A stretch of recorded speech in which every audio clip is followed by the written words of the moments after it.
Hello students, welcome back. आज हम लोग क्लास 9 का चैप्टर 10 करेंगे जिसका नाम है circles.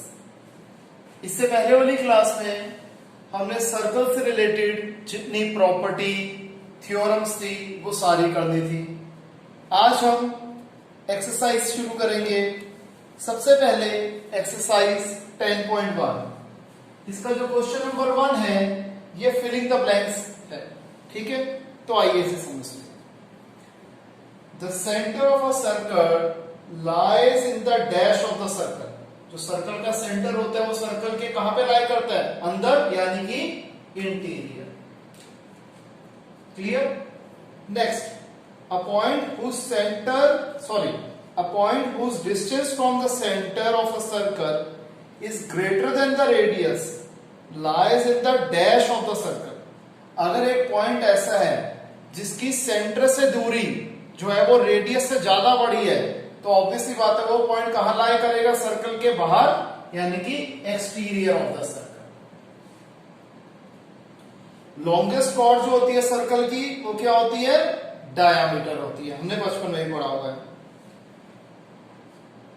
Next, an arc is a dash when its ends are the ends of the diameter।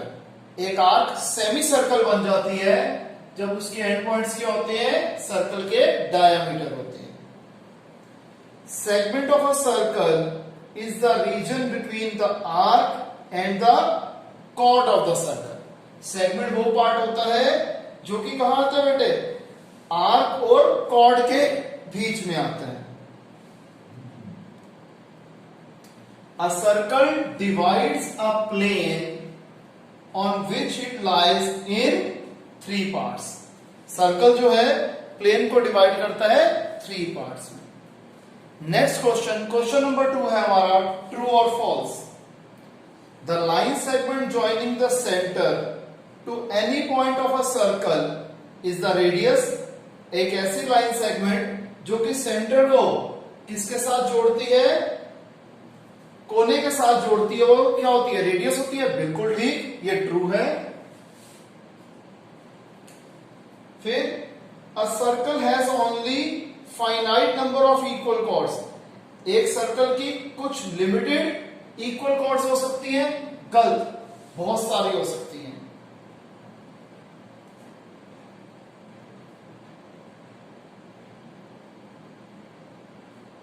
A circle has only finite number of equal chords। Third, if a circle is divided into 3 equal arcs, each is a major arc। False, तीनों major arc नहीं हो सकती। A chord of a circle which is twice as long as radius is the diameter of the circle। एक ऐसी chord जो radius की double है वो diameter होती है। हाँ जी, वो diameter होती है। Sector is a region between the chord and the corresponding arc। Sector एक ऐसा रीजन होता है जो कॉर्ड और आर्क के बीच में आता है। नहीं, गलत। A circle is a plane figure। True. Clear? अब हम करते हैं एक्सरसाइज 10.2। इसके जो 2 क्वेश्चन है ये थ्योरम 10.1 और थ्योरम 10.2 से काफी हद तक मिलते जुलते हैं। फर्क यह था कि उसमें एक ही सर्कल के अंदर होता था, इसमें 2 अलग अलग सर्कल हैं। नहीं तो कॉन्सेप्ट पूरा वैसे का वैसा ही है। क्वेश्चन नंबर 1 में कहते हैं 2 सर्कल कॉन्ग्रुएंट हैं अगर उनकी रेडियस सेम है। ये तो हमें पता है कि अगर 2 सर्कल की रेडियस सेम होती है तो दोनों सर्कल कॉन्ग्रुएंट होते हैं। तो प्रूफ क्या करना है? Equal chords of congruent circle subtend equal angle at the centre. कि अगर सर्कल्स कॉन्ग्रुएंट हैं तो क्या होगा? इक्वल कॉर्ड्स इक्वल एंगल बनाएगी सेंटर में। यानी कि हमें 2 कॉन्ग्रुएंट सर्कल्स दिए हैं जिसका सेंटर है O एंड O डैश। इसमें 2 इक्वल कॉर्ड्स हैं AB और PQ।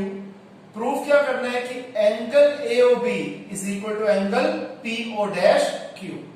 हमने यही दो ट्राइंगल कंसिडर करे AOB and PO dash Q। सबसे पहले OA is equal to PO dash।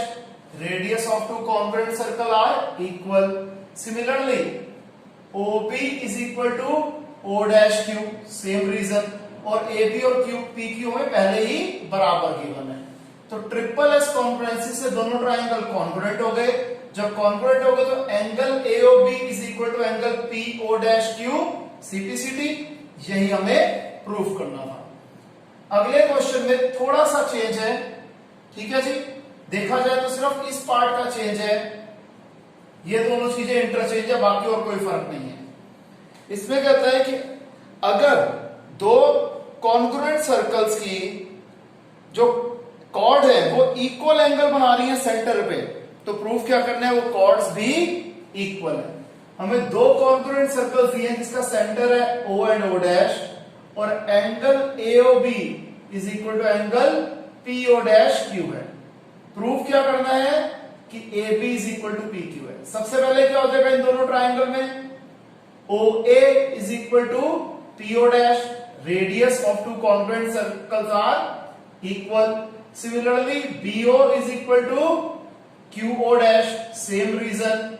Angle AOB is equal to angle PO dash Q, ये हमें गिवन है। तो S से S कॉन्ग्रुएंसी से दोनों ट्राइंगल कॉन्ग्रुएंट हो गए, तो AB is equal to PQ CPCT।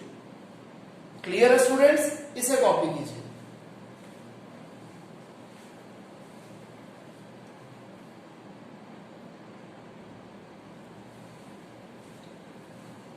तो आइए स्टूडेंट्स अब हम करते हैं exercise 10.3।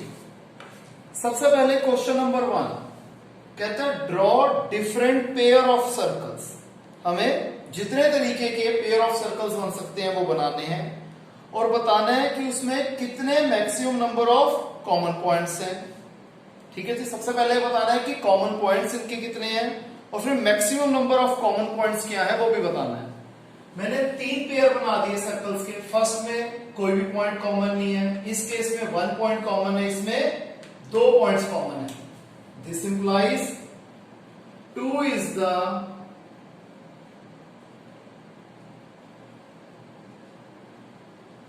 Maximum number of common points. Clear. Question number 2 में कहता है अगर आपको एक सर्कल गिवन है तो बताओ इसका सेंटर कैसे ढूंढोगे। मैं मान लेता हूं हमें एक सर्कल गिवन है जिसका सेंटर हमें नहीं पता, तो हम क्या कर लेंगे, दो नॉन पैरेलल कॉर्ड्स बना लेंगे AB और CD, और दोनों का परपेंडिकुलर बाइसेक्टर बना लेते हैं। AB का परपेंडिकुलर बाइसेक्टर बनाया, कैसे बनाएंगे, A पे कंपास की सुई रखी, मोर देन हाफ खोला, ऊपर आर्क नीचे आर्क, उतना ही खुले रहने देंगे, कोई चेंज नहीं करेंगे। B से रख के ऊपर आर्क नीचे आर्क, एक लाइन ज्वाइन कर दो इसे। इसी तरीके से CD का परपेंडिकुलर कैसे बनेगा, D पे रखा, मोर देन हाफ खोला, ऊपर arc, left side arc, right side arc, उतना ही खुले रहने देंगे। C पे रख के left side arc, right side arc join कर दो। अब जहां पर ये दोनों परपेंडिकुलर बाइसेक्टर्स मीट करेंगे, इंटरसेक्ट करेंगे, वही सर्कल का सेंटर है। क्लियर है स्टूडेंट्स, इसे कॉपी कीजिए।